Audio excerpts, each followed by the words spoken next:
ప్రస్తుతం ఉన్న బీజేపీ ప్రభుత్వం ఎంతో దేశభక్తి కలదని ప్రజలంతా అభిప్రాయం కలిగి ఉన్నారు.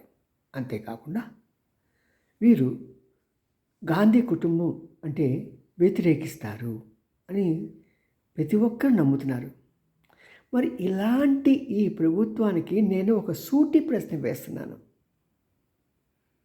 అదేంటంటే మన దేశానికి ఎంతో సమర్థత కలిగినటువంటి లాల్ బహదూర్ శాస్త్రిని చంపిన వారిలో మెయిన్‌గా అనుమానితులుగా భారతీయులందరూ కోరే భావించేది ఏంటి?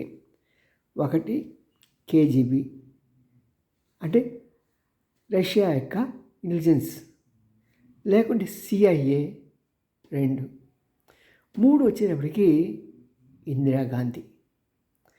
ఎందుకంటే ఆయన చంపాల్సిన అవసరం ఆమెకు మాత్రమే ఉంది. మరి ఇప్పటికైనా చర్యలు తీసుకుంటారా?